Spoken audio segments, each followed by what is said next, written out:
You're listening to the Tip In Maple Leafs podcast with your hosts, Chad and Dale.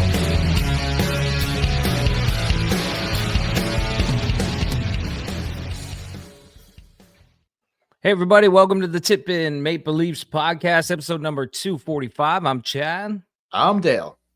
Coming up on this one, we're going to talk about the Toronto Maple Leafs and the Nashville Predators game last night. We're also going to look at the Team Canada roster, maybe even the Team USA roster, because those are the teams that are favored to win this Four Nations Face-Off tournament coming up in February. But before we start, I just got to say, we have a merch store. I know it sounds like I'm plugging it a lot, but it's only open for a few more weeks. So you can hit the Shopify link. It's in the YouTube description below. Also, if you're listening to this on any podcast platform, just check the description on the episode and you'll see the Shopify link right there. Love it. Love it. So we're coming at you here Thursday, December 5th, after the Leafs just beat the Preds 3-2. Predators, not the best. Not the best. You know what else is not the best? But depending on how you look at it, we got a snowy, blowy night in Ontario right now, folks. Don't know where you're watching or where you're listening from, but in Ontario right now, where Chad and I are, snowy, blowy night. Snowy, not the best. Blowy nights. Sometimes I can take a blowy night here and there. I don't mind a blowy night. What about you? I kind of like a blowy night. You know what I'm saying? Yeah, I think you're talking about a blowjob. Wow. Or just the wind. Like, there's no way you like the wind blowing on your face. Not on my face. Snowy, blowy night. Snowy, blowy night in Ontario, folks. So wherever you are, buckle in, get ready. We're gonna blow the roof off of this one tonight. A ton of stuff to get into. Anything off the top, Chad, that you'd like to float out there, or do you want me to dive right in? Let's get right into it. Okay, 3-2 win. The Leafs beat the struggling Nashville Predators. Struggling is probably putting it lightly at this point. Man, that team just looks in complete disarray. I don't know what's going on there. They sign all these top guys in the offseason, and then they just what is going on in Nashville? Do you want to just take a quick second and what's your opinion? What's your opinion on why Stamkos, Marshall or whatever his name is? What the guy from Carolina, the defenseman, I can't think of his, his name. They went out and they got offense, because even last year they went on a hell of a run, but they had a little trouble scoring goals. They went out and got a lot of people who can put the puck in the net. Their penalty kill, pretty good. Their defensive game, save percentage, pretty good. Goal scoring, not good at all. They just cannot score. They have no offense to their game at all. It's really weird. I think they've lost 5 games in a row by the score of 3-2. Yeah. Well, 4-2. And didn't count Tavares in the empty net, but good hustle by JT to get that puppy in there. But no, the Preds had lost 4 games going into last night, and I think a couple, 2 or 3 of them were in overtime. But their last 5 games they've lost 3-2 every time. So it's not like they're not in it; they are. And I don't think the Leafs played that great in the first 2 periods. But then we had a little reunited, and it feels so good. We'll get to that in a second. But the Toronto Maple Leafs, hottest team in the league, Chad, right now. 8 wins in their last 10 games. Best shot they've had at winning the Eastern Conference, yes or no? Elaborate. Yeah. In this era, yes. And I only say that because I think Boston looks a little better ever since they fired the coach, but they still have struggles down there. Tampa, they're just not the same Tampa team. They could turn it on, but basically they're going to make the playoffs though, and so is Boston, because the Sabres and the Sens and the Habs and the fucking the rest of them all suck still. Yeah, it's going to be the same 4 fucking teams. You know it. It's gonna come down to them and the Panthers probably for the Eastern Conference. I don't think for the Eastern Conference. I just think for dude, you look at the Metro, the Washington Capitals are leading the Metro division, followed by, I think, Carolina and the Devils. And the Devils. Like, but Rangers, I'm pretty sure the Leafs have... The Rangers are falling off a fucking cliff. Yeah, I know. The Rangers are just... I don't know what's going on in New York. Like, they're... Like, take away Shesterkin, and they're probably weak. I thought... I was high on the Rangers going into this season. I thought, well, this team might win the Eastern Conference, but I'm not thinking that right now. But anyway, the Capitals have, you're right. The Capitals have 2 more points than the Leafs. I thought the Leafs had games in hand over everybody, but they do have games in hand over everybody except the Capitals. So that's a big game coming up on Friday night. Top team in the Atlantic versus the top team in the Metro. It should be a hell of a fucking game. And the Capitals have continued to win without Ovechkin. Impressive. Very impressive. Yeah. I thought you look at the Capitals on paper, I'm like, not a playoff team. No way. No way. And they're leading the fucking Metro. And Ovi's gone. I know. Ovi came out of the gate like a bat out of hell, meatloaf. And now he's not even there. And they're still pulling out all these wins. Very impressive what's going on there. Very impressive. But I mean, like the Leafs have games in hand. Like New Jersey's tied with 36 points with them, but they have 3 games in hand in New Jersey. Yeah. I thought it was like that with everybody, but not with Washington. Exact same games played.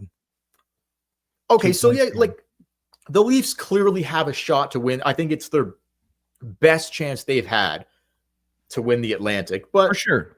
They're in the mix. I wouldn't count them out to win the Eastern Conference. Absolutely not. Like they're in the mix with a handful of teams that could do it for sure, without a doubt.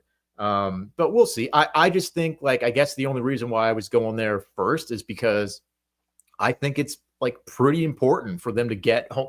Look at their home record. I think they're like, what are they, 12 or 10-3 on home ice or something like that? Like, they don't lose at home. They don't lose at home. But if you win the Atlantic, you'll get home ice. Well, that's what I'm saying. Like, I think it's imperative that, like, let's get fucking home ice. So, like, if you win the Atlantic and you can get home ice at least until the 3rd round, I think that's huge, man. Like, especially you look at the way they've been playing at home and their home record. Like, yeah, how about we, fuck this 2-3 thing, win it, win the fucking division, and just get home ice for at least the first 2 rounds. We'll see. But it's going to be the Leafs and it's going to be Boston. Like, that's what it's going to be. It'll probably be Florida and Tampa. And that's what we're looking like. It's not even Christmas and we can pretty much call it. But I shouldn't say that. Who knows? Boston could go on a run. Tampa could dip a bit. But if it started today, they get the Rangers. Oh, is that right? Okay. Yeah. Interesting. So Boston would play a team from the Metro. Boston. Washington? No, Boston's in 3rd place. They would play the Panthers. Who's in 4th? Tampa? Flyers. What? Where's Tampa out? Tampa, yeah, but Tampa's out, but they haven't played as many games as everybody else. Okay. Like they've only played 23 games. A lot of people have played 28. Okay. Anyway. But I'm just saying today, point-wise, in the standings, the Flyers and the Rangers hold the last wild card spot. So the Leafs would get the Rangers because they are behind the Capitals. So, hey, man, guess what? You win the Atlantic. The Rangers have a shit fucking year. You get them in the wild card, and you got Shesterkin in the first round. You get goalied out of the first round. Holy fuck, right? Like, if one team can might flick a switch in the playoffs, or not even flick a switch, but just like the goaltender alone. Oh, you had a great year, Toronto Maple Leafs. You won the Atlantic for the first time. Shesterkin's waiting for you in the first round, Madison Square Garden. Let's go. Yeah, let's go. Oh, man. Anyway, we'll see. That Philadelphia thing is interesting, though. If they slip to a wild card and we get Torts in the first round, that would be something. Wow, they're 1 point ahead of Tampa, and Tampa has 3 games in hand. Okay, we'll see. And I mean, the season's long to go. If I was a betting man, I wouldn't put the Flyers in a wild card spot. But hey, you never know. You never know. You never know. Anyway, okay, so look, not the greatest start to this hockey game against Nashville. Not the best for the Leafs. I don't want to say playing down here, but they just didn't look like, I don't know, whatever. They just didn't look the sharpest, like obviously. But then Craig Berube reunited, and it feels so good. He ends up putting Mitch and Austin back together for the third period, and they come out like meatloaf. You already made here's our third bat out of hell. Here's our third meatloaf reference in the last two podcasts. You already made one tonight. We're only 10 minutes in. This is the second one we've made, but it's true, man. In the first 3 minutes of the second period, Marner sets up Austin twice to bury it. And look, dude, I'll throw it to you here in a second. So Mitch and Austin back together, and Mitch has a 3-point night. More on him in a second. 4 points. Matt. No, he had a 3. I know, but that last goal, I mean, no, he had a 3-point night. But anyway, he had 4 points. He made a great play on the Tavares empty netter to get the puck out of the zone that didn't end up counting. But yeah, great defensive play by Mitch, 100%. But 3-point night by Mitch. Austin, 2 goals, looking good. He's looking a little more like himself out there. That second goal was vintage Austin. Yeah, he was sniffing. He was sniffing a Hattie for sure. He was absolutely sniffing it. I think he hit a post early, whatever. Like, he was all over it. Looking good. But Mitch Marner, more on Austin in a second here, but Mitch Marner with a 3-point night. He's now 5th in the NHL in points, on pace for 122 points. Would be the most that he's never surpassed 100. He's been sniffing 100, but he's 5th. He's 5th in the league in scoring, Chad. Yeah, on pace for 122. I'm going to go to Austin in a second here, but a little Mitch love again, because this guy's been fucking lights out for this hockey team. Yeah, you could say it's a contract year and all that, but I think more than anything, this is a prove everybody wrong year for Mitch. This is he just looks determined. He's getting into scrums now. He's like, defensively, this is the best. Take away the points, man. He's killing penalties. He's so sound in his own zone right now. This is Mitch's party where he's coming out being like, hey, I'm the fucking man.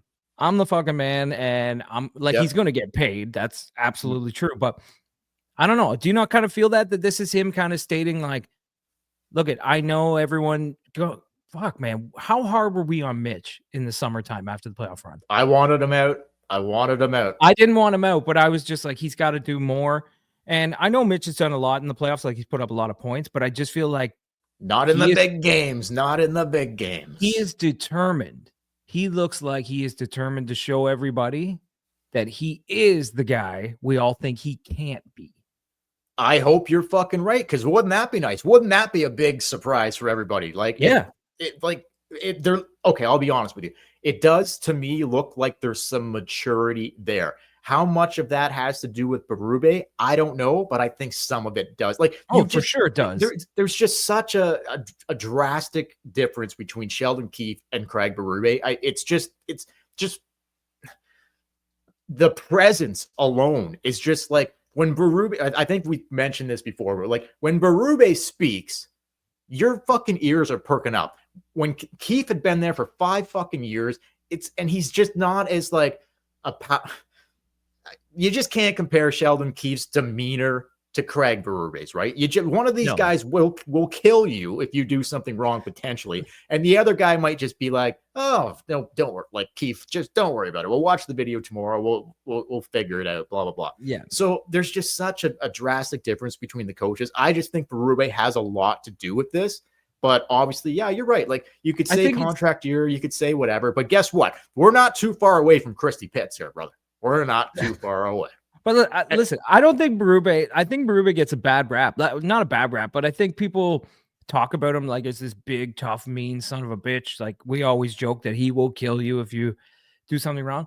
Hasn't had to go there yet, but I think it's more basic than that. I think that Keefe had a lot to implement into his systems, and he was always tinkering and trying different things.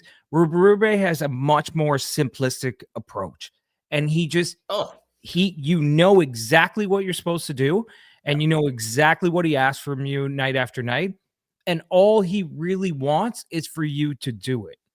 That's it. They started the year playing like a very, very tight defensive, chip and run game. Then when they got that down, then they started to add in a little more offense, a little more of the old Leafs flair or whatever, but still with the defensive sound. It just seems like a very simple approach that Berube's got going.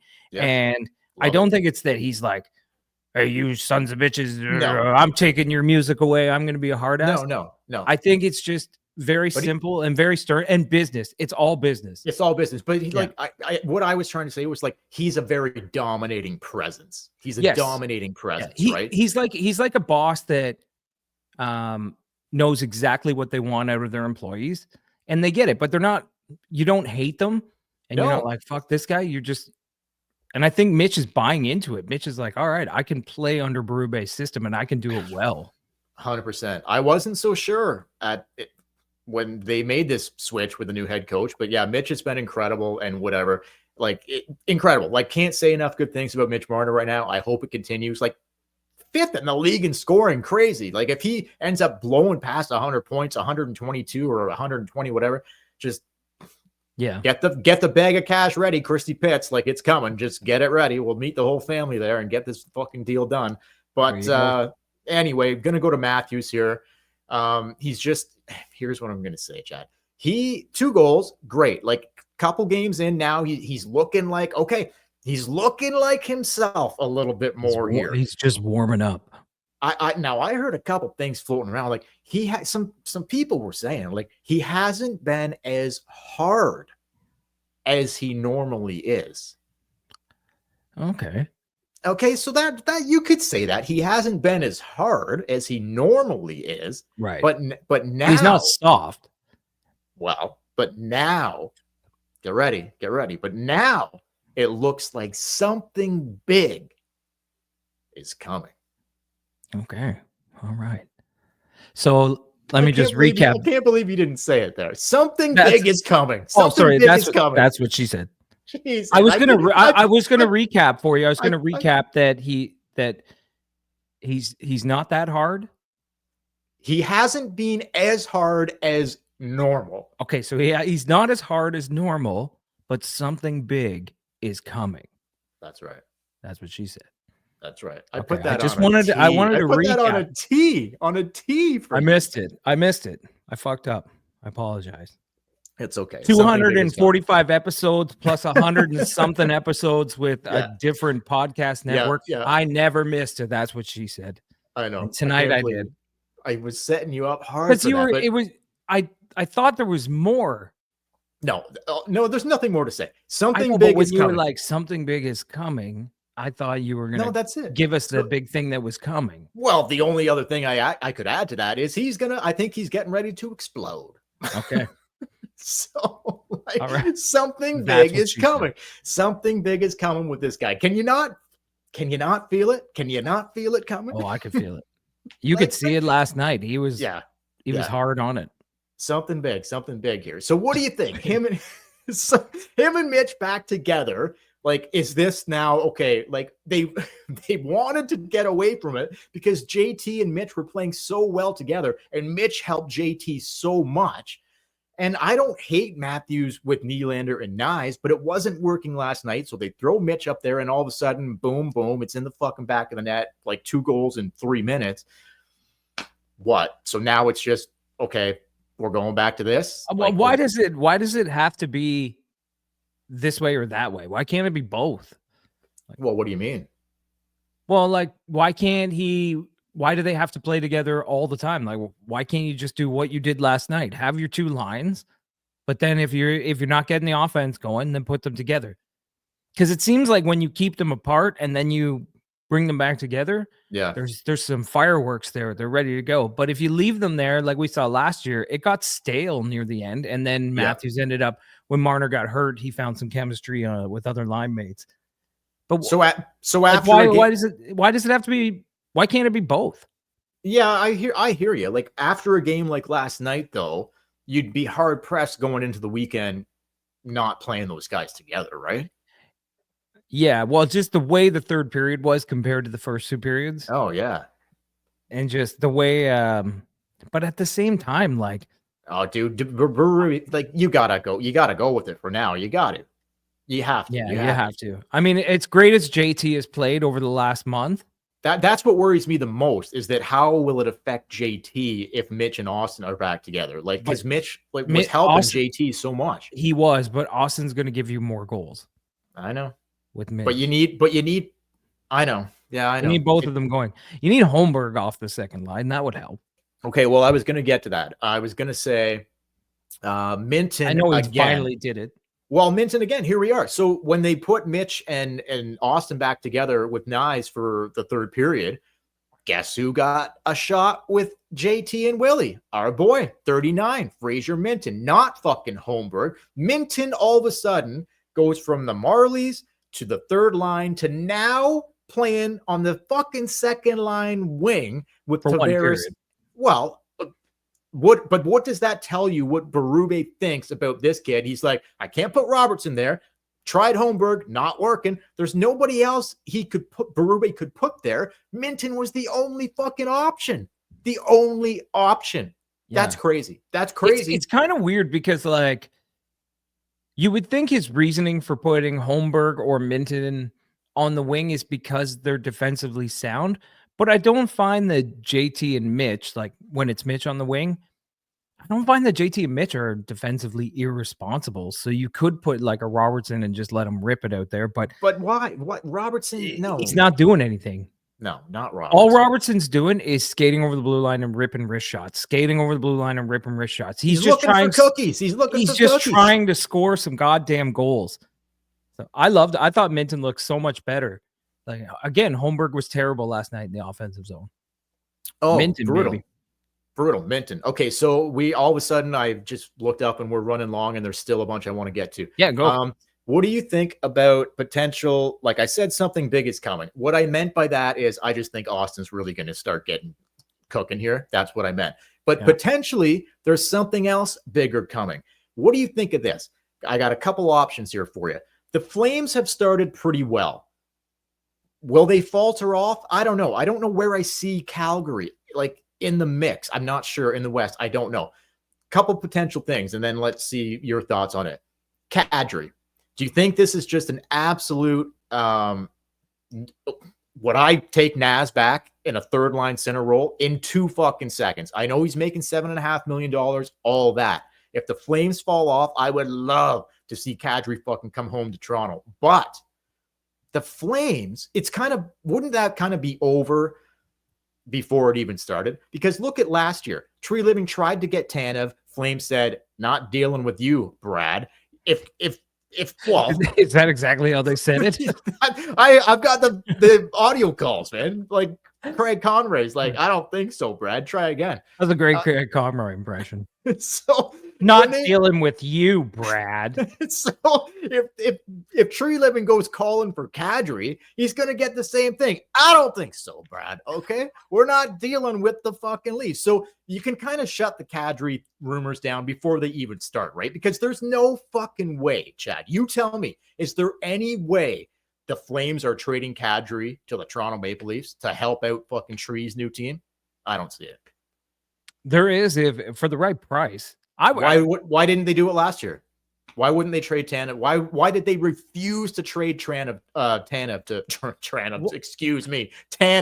to Toronto? Weren't they looking for, like, I don't think it had, maybe it did have a little bit to do with Tree Living, but I think it had more to do with the fact that they were looking for first round draft pick, and the Leafs were like, we're not giving up a first round draft pick. I think it had more to do with they didn't want to fucking help Tree out. Well, I'm being honest. No, thanks, Brad. That's right. I don't think so, Brad. Click. You're not in. I mean, it wouldn't be the first time former general managers have done deals with their former team. No, it happens all the time, but I don't think they left on, like, there's not good terms there. Okay. So I don't know. Well, at the same time, like, we'll see how it goes. Like right now, Calgary's clinging on to a wild card spot. If things falter and they get closer to the basement, shedding $7.5 million. Yep. Might not care who you're dealing with then. And clearly the Leafs can't afford that right now. There'd have to be some other things. Well, you'd have to give something back, or Calgary would have to eat some of the salary. Yeah. But if they're getting a younger player in return. And Naz has got like several years left on that deal. I think it was a 7-year deal, and this is only like his 3rd year, whatever.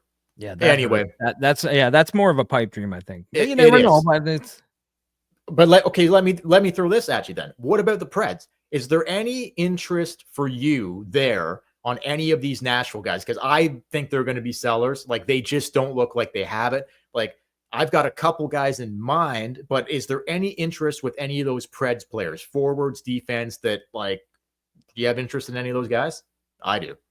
I mean, I loved Ryan O'Reilly when he was in Toronto, but no, I don't think that's a fit.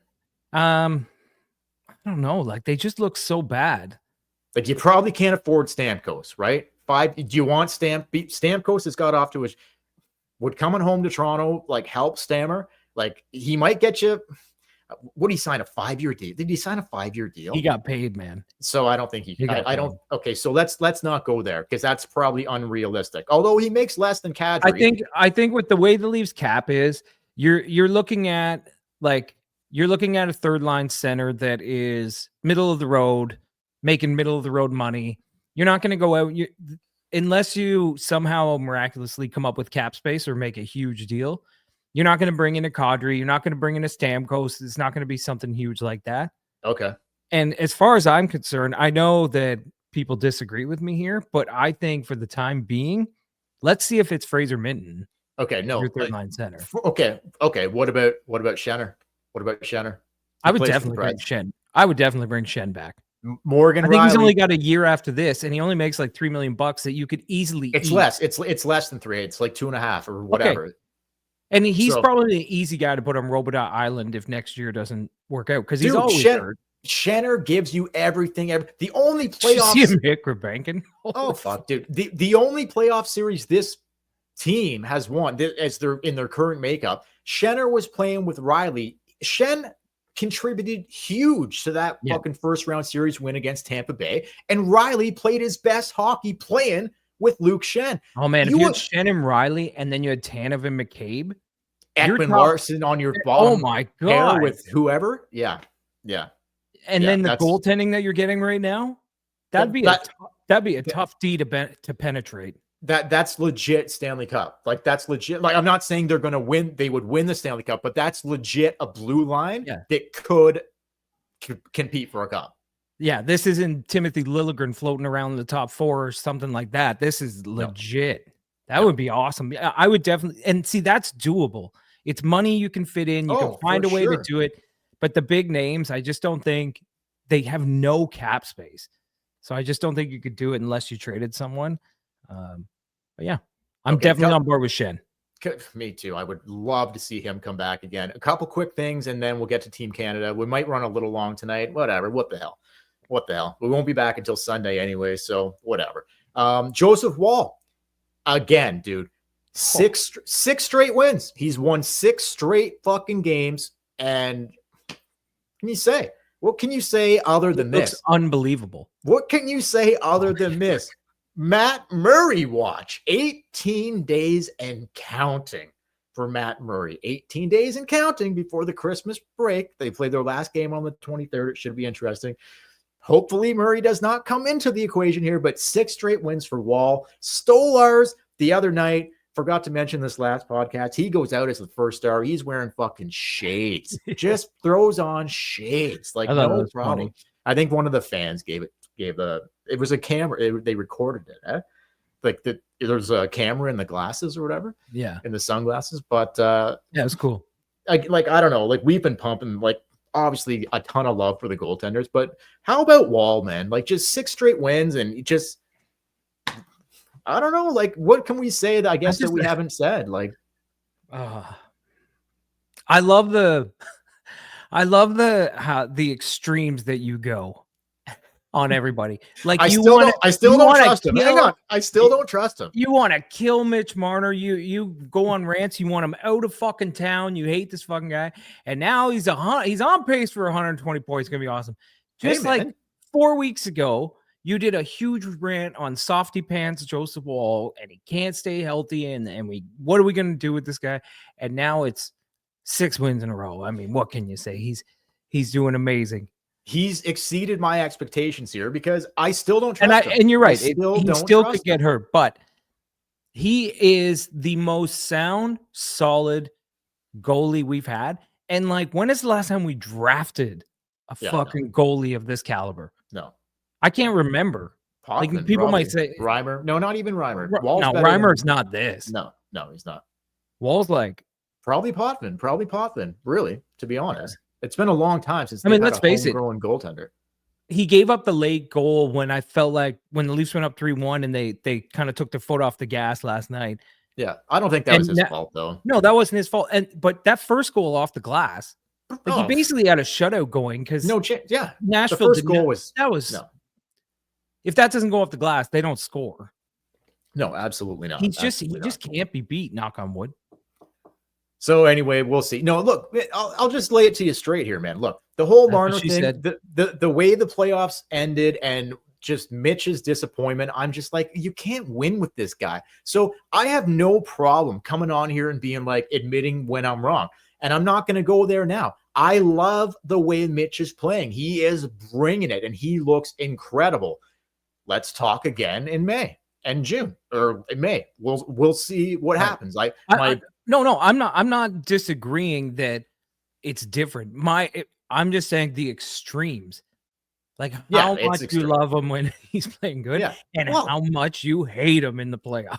The kid's great. I know he's got like the ability to make it happen, but just like we need more, Mitch, when the time counts. And with Woll, it's frustrating. You're just a frustrated Leaf fan.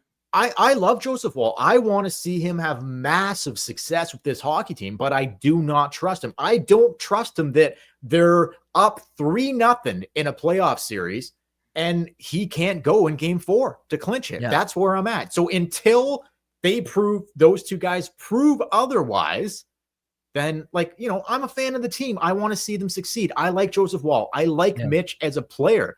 I just want to see more at the most important, when it counts, when it fucking counts. Okay, early December, Mitch is killing it. Great. Let's fucking talk about April and May and see where things are at. We'll reevaluate it. That's what I'm saying. But my story might flip. I might flip again. That's what I'm saying. Okay, quickly before we get to Team Canada and get out of here. Yeah. Domi not ready to go, will not play on the weekend. Pacioretty ahead of schedule, could potentially play on the weekend. Just any thoughts on that? Domi not going to play, not a big deal. He wasn't really doing much anyway. Pacioretty could be back. That'd be nice. I'd keep him out a little longer, personally, Pacioretty, because he was playing so well, but this guy is kind of glass. Well, he's not glass. He's just his body's broken down, man. He grabbed his ass cheek hard. Yeah, he went down in front of the net there. That was a full ass grab. That was that was almost like a Tiger Woods. He's like, grabbing the glutes and hitting the shoot. Just gone. But no, it'll be great to see Pacioretty back, and then I would imagine that he would slide in with, if this is what they're going to do, keep Mitch and Austin together. I imagine Patch might draw in with Tavares and Nylander. I think there was chemistry there with Tavares and Pacioretty. So we'll see. Any thoughts on that before we move to Team Canada? Yeah, I agree with you. He should, unless he's 100%, don't come back at 90%. Don't come back at 95%. They don't need him. They're rolling right now. They don't need Domi. They don't need anybody to come. This isn't the playoffs. They don't need anybody to come back and hurt themselves. They're rolling.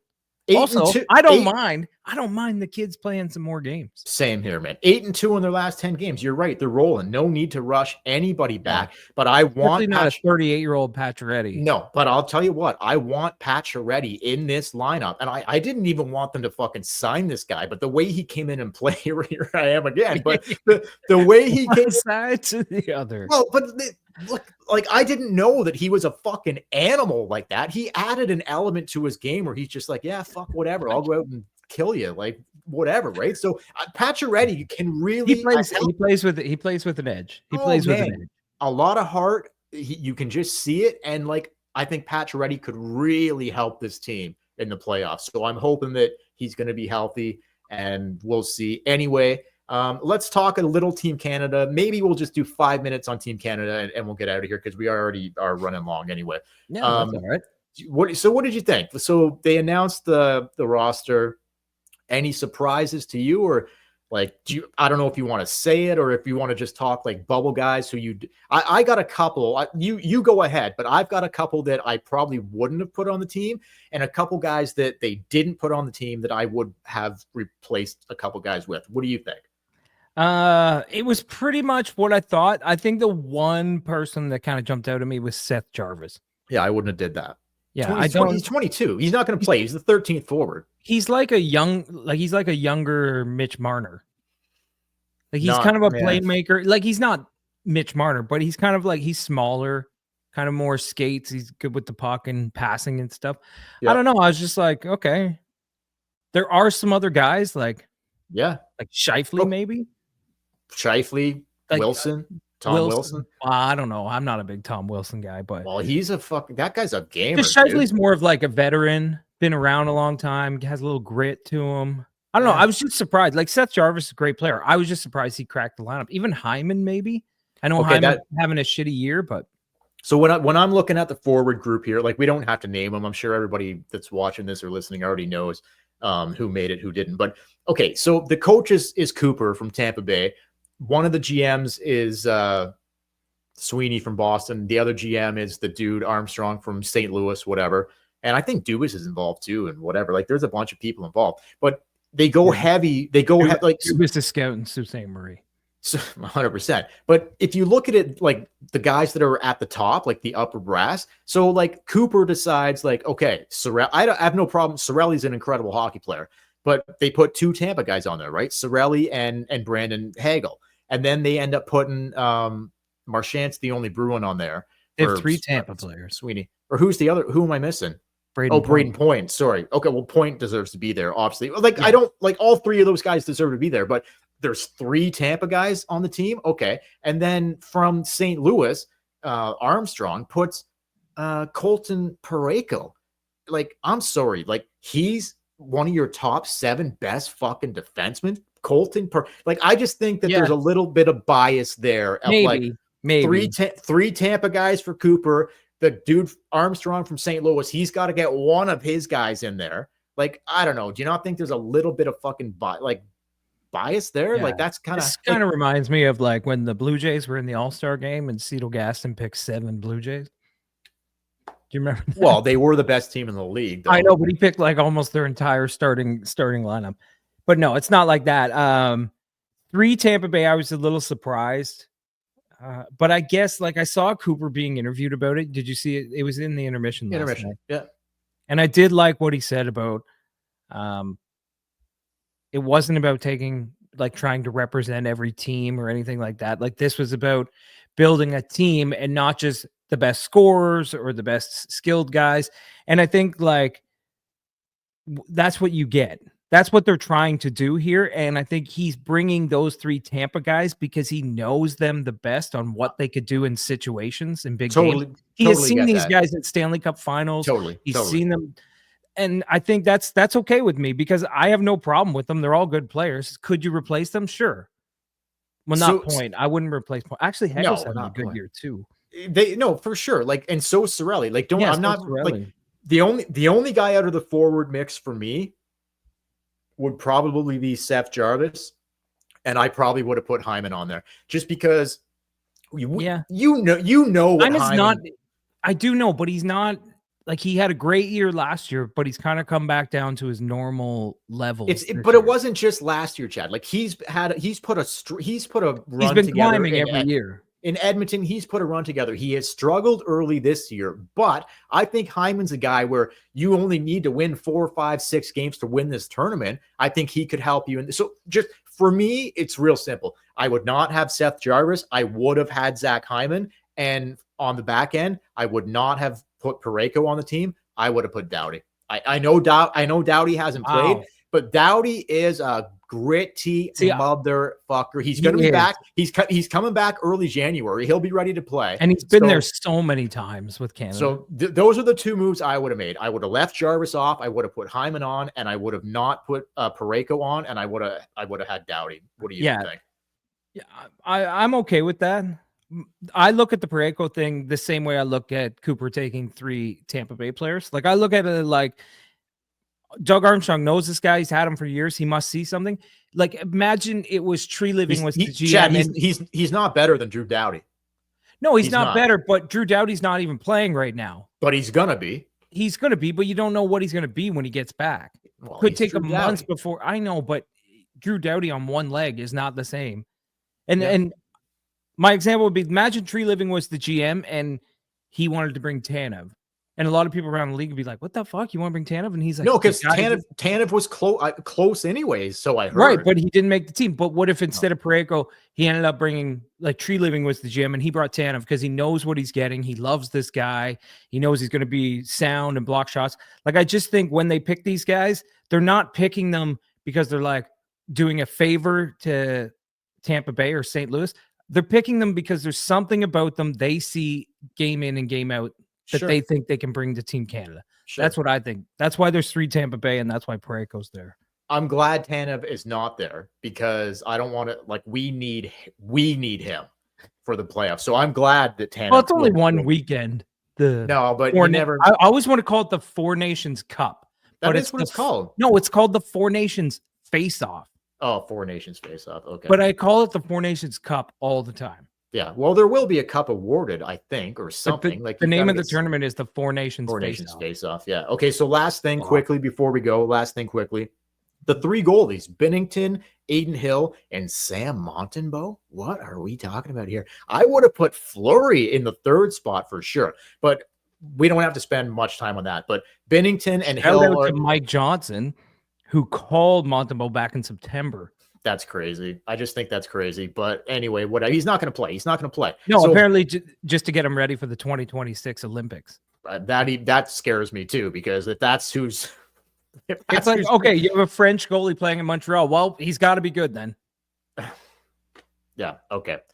I don't know. Like, maybe Montembeault, I don't watch the Habs every night, so maybe Montembeault is better than I think he is, but, like, I don't think if he had a better team in front of him, would he be better? Yeah, potentially, but yeah, go ahead. No, I was just going to say his upside is apparently insanely high, but he does have a terrible team in front of him. Like, put him in net for the Leafs.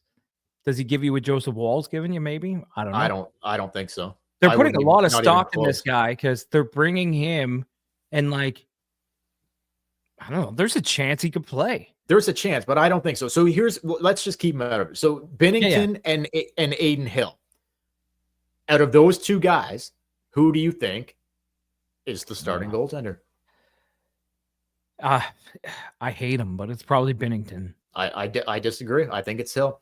You don't think in a quick tournament you go to the more veteran guy in Binnington?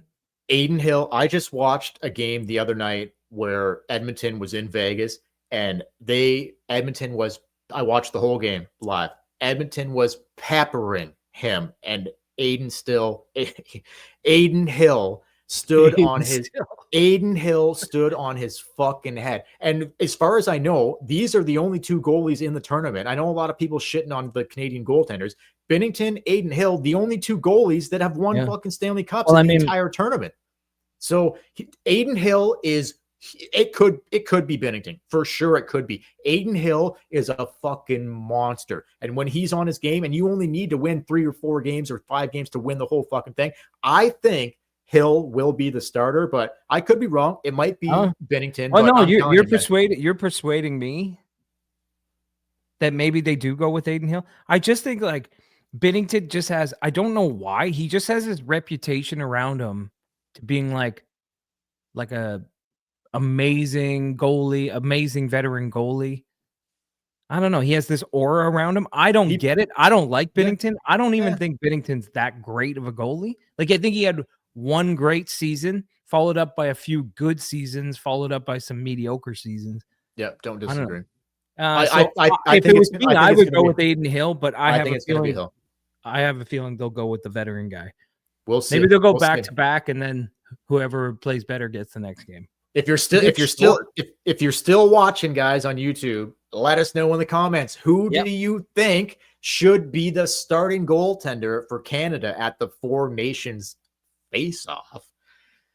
We'll see. I think it's going to be Hill. Could be Binnington, but we'll see. We'll see. Yeah. Anyway, Yeah, we ran super long tonight, guys. That's but okay. anyway, let's go tie this one, Chad. An extra 10 minutes isn't a big deal. Anyway, for the Tip in Maple Leafs podcast, don't forget, guys, the merch store is open. Thank you to everyone who's gone and purchased something at the merch store. We really do appreciate it. We don't really make any money off it. We just thought for Christmas, we might get some merchandise out there. You can go there, the description, the Shopify description in the YouTube video. If you're listening to the podcast, go to the Shopify link in the podcast description. Follow us on Facebook, Instagram, and YouTube at Tip in Maple Leafs podcast. If you're watching this on YouTube, hit like, hit subscribe. The button is right. Where is it?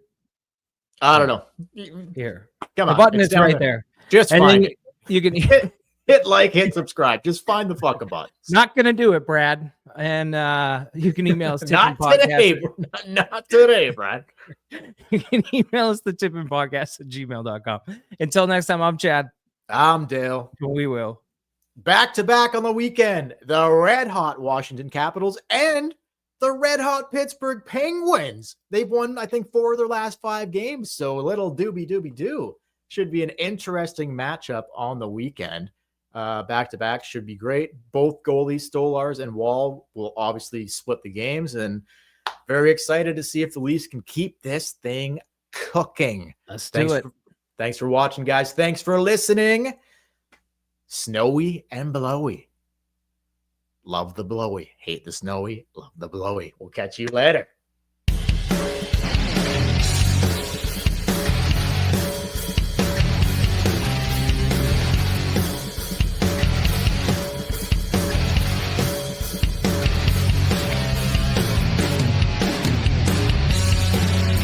You're listening to the Tip in Maple Leafs podcast with your hosts, Chad and Dale.